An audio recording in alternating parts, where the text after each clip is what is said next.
माननीय मुख्यमंत्री जी का एक निर्देश भी है और उनका एक संकल्प भी है कि 2024 तक पूरी देवभूमि को नशा मुक्त करना है और जनपद हरिद्वार में हम लोग भरपूर प्रयास इस दिशा में कर रहे हैं।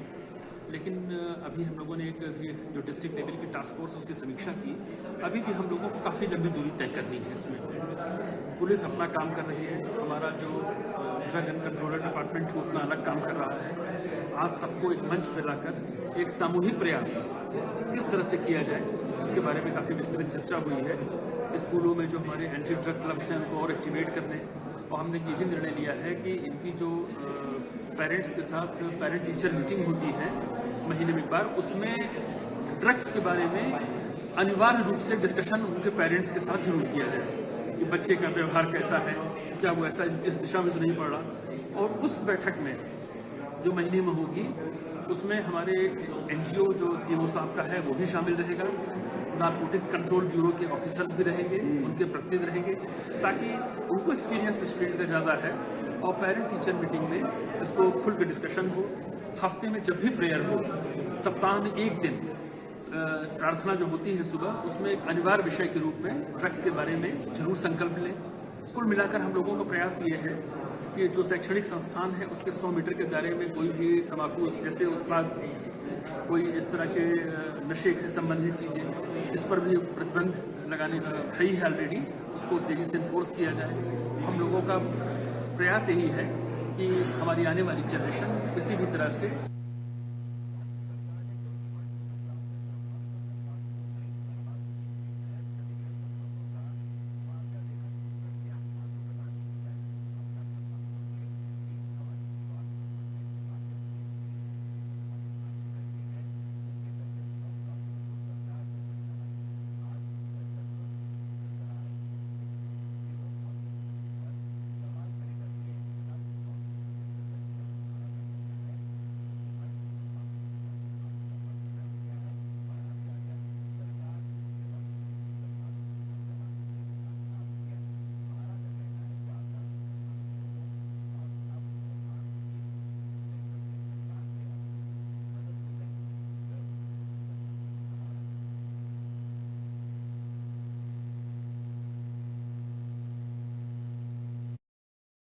देखिए, केवल 3 लोगों को दिया गया और उनका कहना, मैंने कहा था ना, थका देते हैं। जितना टाइम इस घटना को घट गया है, उस घटना में जितनी देरी सरकार ने की है और अभी भी मूल्यांकन की प्रक्रिया चल रही है।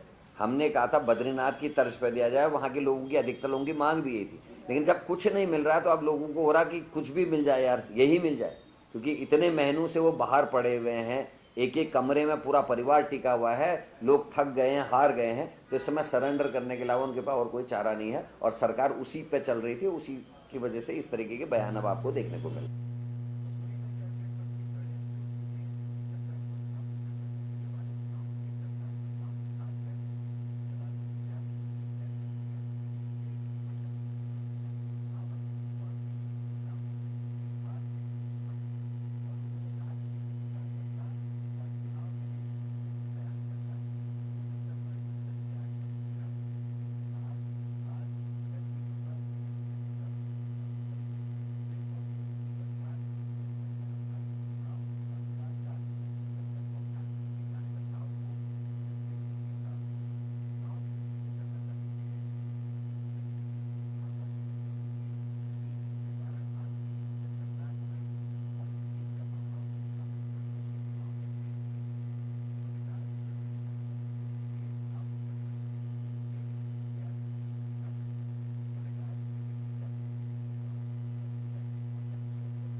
तेईस तारीख को कैंट के चुनाव घोषित हुए।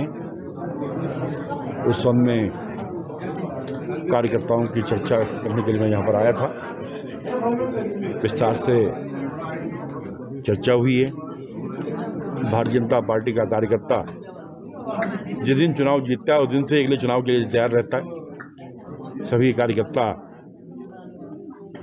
काम कर रहे हैं, मोदी जी के संदेश को आम जनता तक पहुंचा रहे हैं। उसी का प्रताप है कि आज आप देखें, जहां नॉर्थ ईस्ट में कभी बीजेपी नहीं हुआ करती थी, आज भारतीय जनता पार्टी सत्ता में आई है और निश्चित ही उसका प्रभाव भी इन कैंट के चुनाव में पड़ेगा और भारतीय जनता पार्टी के प्रत्याशी विजयी होंगे।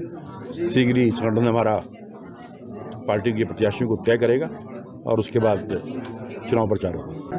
अब पूछा नहीं, आया नहीं, ये तो वहाँ मालूम करिएगा, क्योंकि भारतीय जनता पार्टी जिस सर्वांगीण विचारधारा को लेकर काम करती है वो ये नहीं देखती कि यहाँ पर बीजेपी का विधायक या कांग्रेस का विधायक है। ऐसा कांग्रेस के जमाने में करता था, मैं उस चीज़ को फेस कर चुका हूँ। मुझे याद है कि जो पार्किंग बनी है, मैंने 12,000 आदमी लेकर हरीश रावत जी का घेराव किया था और उसके बाद ये मुझे पार्किंग मिली थी। और आज माननीय मुख्यमंत्री जी ने 10-10 कामों के प्रस्ताव अगर भारतीय जनता पार्टी के विधायकों से मांगे हैं तो कांग्रेस के विधायकों से मांगे हैं, क्योंकि सबका साथ, सबका विकास और सबका विश्वास इस नारे को लेकर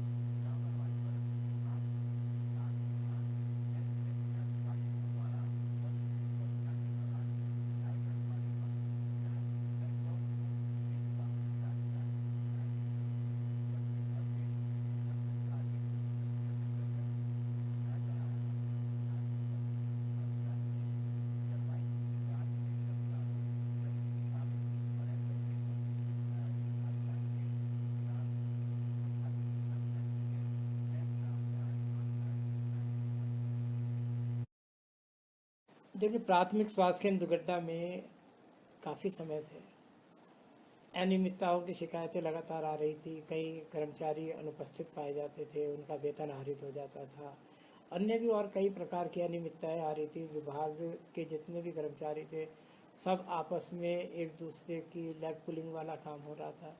तो काफ़ी समय से ये स्थिति बनी थी। मेरे द्वारा कई बार उनको मौखिक और लिखित रूप में भी उनको चेतावनी जारी की गई है। तो फिर इसी संबंध में एक मीडिया कर्मी द्वारा भी जिलाधिकारी महोदय को भी शिकायत की गई थी इस संबंध में। तो उसका संज्ञान लेते हुए मेरे द्वारा वहां पर जांच कराई गई और जांच अधिकारी द्वारा जो अनियमितताएं पाई गई उसके संबंध में मेरे द्वारा उनसे जितने भी उसमें कर्मी लिप्त थे सभी को तत्काल प्रभाव से वहां से हटाते हुए अन्य जिले में अन्यत्र जो है उनको समायोजित कर दिया है। और जो 1-2 लोग हैं उनसे थोड़ा सा रिकवरी वाली भी बात की गई है। देखिए, प्राथमिक स्वास्थ्य केंद्र दुगड्डा में काफ़ी समय से